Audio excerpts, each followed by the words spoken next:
All right, guys, today we're going to check out the new MT15 by PRS. This is the V2 version, and this is how I have it set up right now for the video.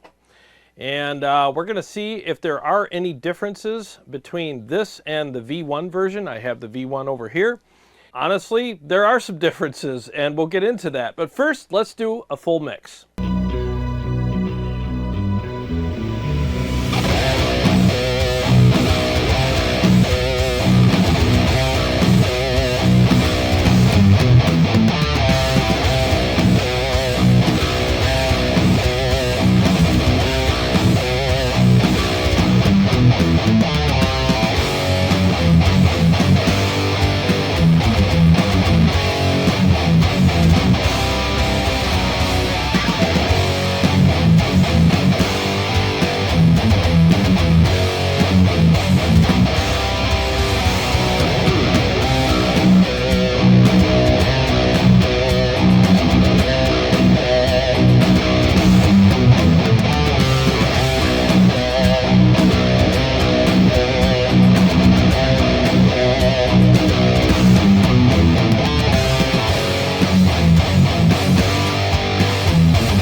Well, I botched the ending of that, but I'm not going to redo it because I don't have time for perfection anymore. So anyways, I hope you guys enjoyed the mix. I thought it sounded amazing. So first of all, there are three pretty big differences between the new V2 version and the original V1 version of this amplifier. And I'll get into that in a minute here. But before I do that, let's just see how they compare sonically. Okay, so I'm going to turn off the boost for all you boost Karens out there. I'll compare them without a boost so no one fills their diapers full of breakfast. So I have them set up exactly the same. Exactly the same. So the settings that you see here are exactly the same as the settings on my V1 version, which is up here. Okay, so let's just hear how they compare. Let's start with the clean channels. Let's do that. And I'll turn off my effects here.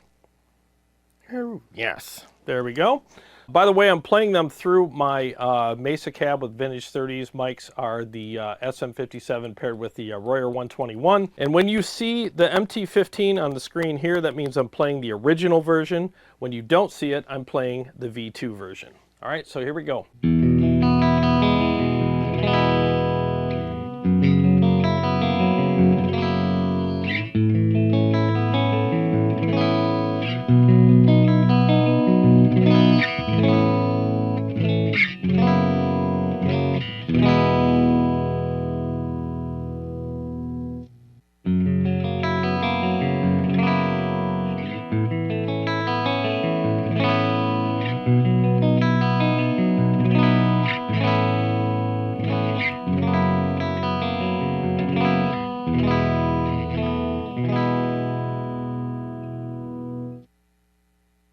Okay, so they sound pretty much exactly the same. Now, knob tolerances might be slightly different between them.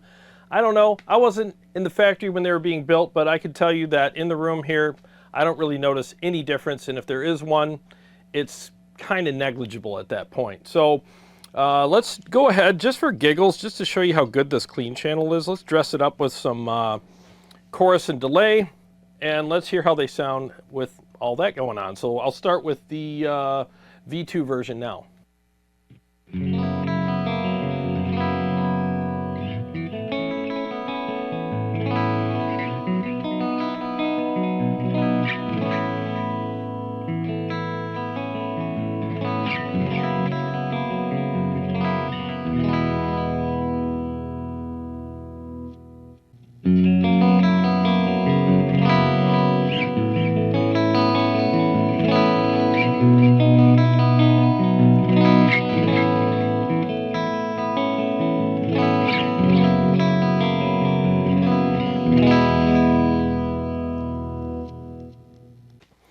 Okay, so sonically, I think they sound very close, okay?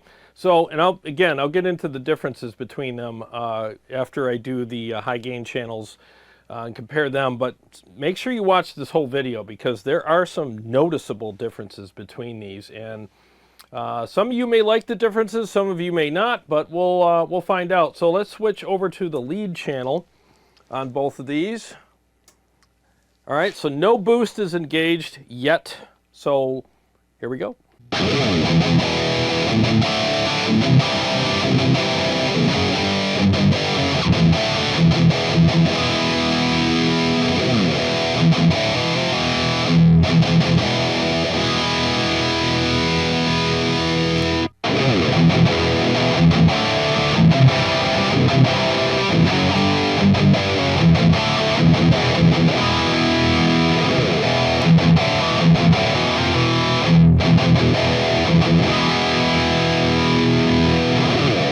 All right, so now let's compare them with the boost. Let's use the, come on, turn on.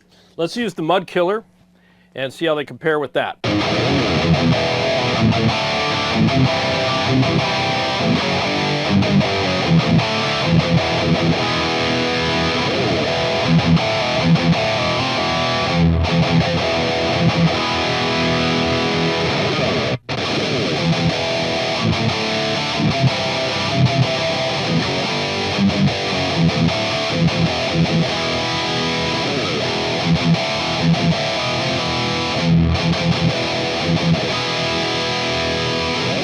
Okay, so if you ask me, they sound very, very similar. Again, there could be some tolerance differences on the knobs, but that's pretty much it, you know, so you can set them up to sound exactly the same. So let's go ahead and accept that, all right?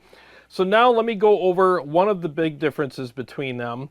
So on the V2 version, on the treble knob of the gain, you know, the high gain channel, you have a pull overdrive. So basically when it's pushed in, you're gonna get steak and potatoes, beer, cigars, and big beefy massive tones and lots of aggression, like this.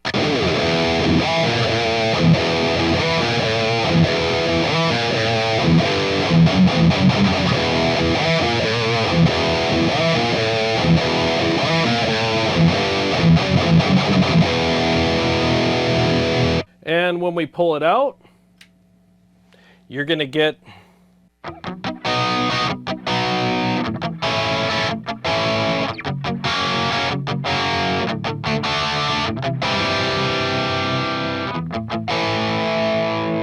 avocado toast and soy lattes. Delish. Tout. So depending on your taste, you'll like one over the other. Now, if you ask me, this setting right here doesn't do anything for me. I'm a metal guy, so I'm just going to push it back in and enjoy the high gain tones. So now here are the other major differences. I mean, obviously cosmetically, I think the V2 version looks much, much better. I really like how it looks. It's got the same look as the PRS MT100. So it's got a nice front grille. It just looks better, looks meaner. And one other thing I want to point out too is when you pull out the overdrive thingy, knob, whatever, everything turns orange, and when you push it in, it's red, and still has that blue color on the clean channel as well, so that's really cool. So that is a huge cosmetic upgrade, if you ask me.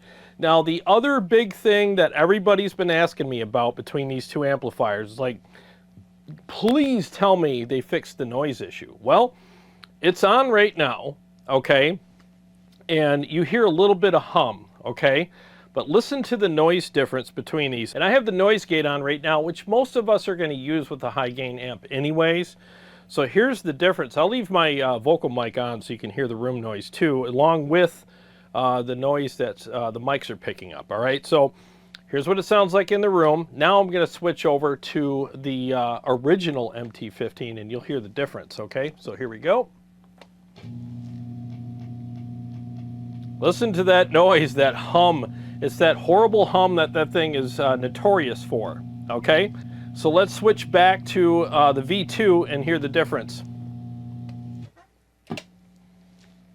So it's much, much, much quieter. Okay, so even on the clean channel, there is a difference between the two. All right, so let's switch once more. So I'm on the clean channel on both units, and here we go. You still get that nasty hum on the clean channel. So that is kind of annoying for a lot of people.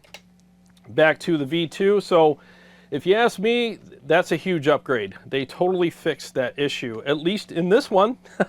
So I like that a lot. So I like the cosmetic difference. I love the noise floor difference, a lot lower noise. So now here is another difference. This one might split the audience in half here as far as differences goes.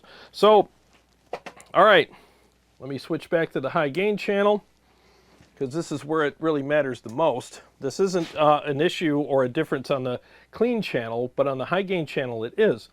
Notice my master volume. Okay, it's just past noon, all right? Now I can't show you the MT15 original because it's up here, I only have one camera, but my master volume is at 9 o'clock on there, all right? So there is a huge difference in the volume on the high gain channel. You know, I don't know why, but that's the deal. Now, some people might say that's a good thing or a bad thing, like, you know, oh man, I got to turn it up that high. Well, I guess that's fine because you're driving the tubes harder, and that's kind of what we want anyways. You want to drive them tubes pretty hard to get that awesome tubey goodness, but some people might be, you know, concerned about it because, like, well, why do you have to turn up the new one at a higher level to match a lower volume setting on the old one? I don't know. I really couldn't tell you the difference, but I will set them up the same right now. I'll even show you. Here is the volume setting. That is exactly the same on the V1 version. Okay, so now let's hear the volume difference between them.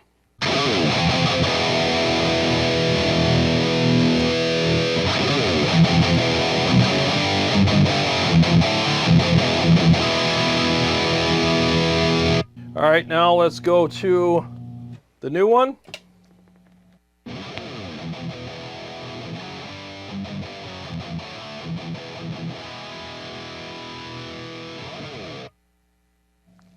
Now, I don't know why that is the case. I really don't. And no, I don't have it in low power mode. I already checked all that and made sure, but that's the case. So I'm going to bring up the volume now to match the two, and you'll see the difference.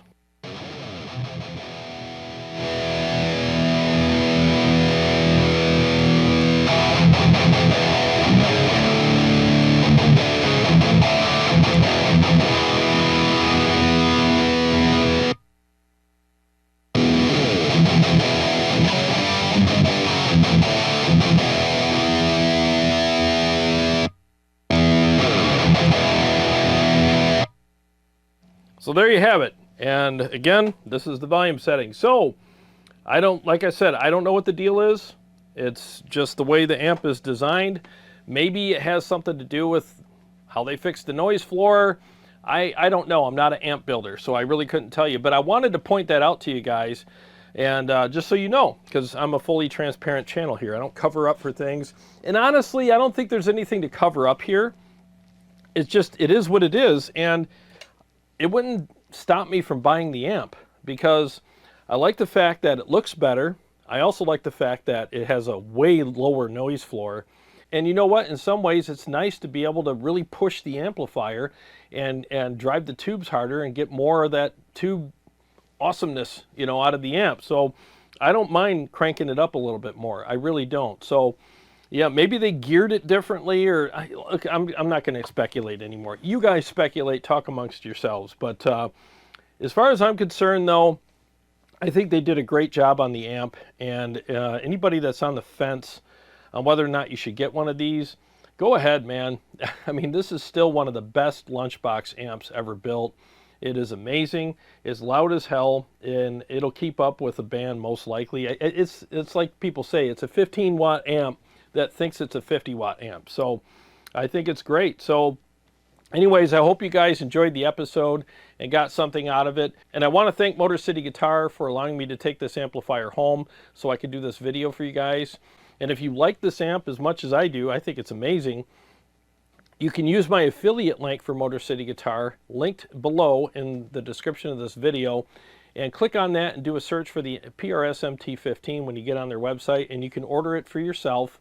And they ship faster than any other store on the internet, and they also ship anywhere in the continental US. All right, well, that's pretty much what I have for you in this video. Thanks for watching, and to all my Patreon supporters and subscribers, thank you guys so much. And if this is your first time here, basically what I do is I do amp comparisons, dial-in shootouts. I do that with all the digital platforms as well. And I give you unprocessed audio so that you don't have to worry about any trickery being done on my end. Everything's unprocessed. There's no EQ, there's no nothing, you know, so you're getting raw, real tones here out of every single thing that I demo. Well, I got a lot more stuff coming up for you guys, and I'll see you on the next one.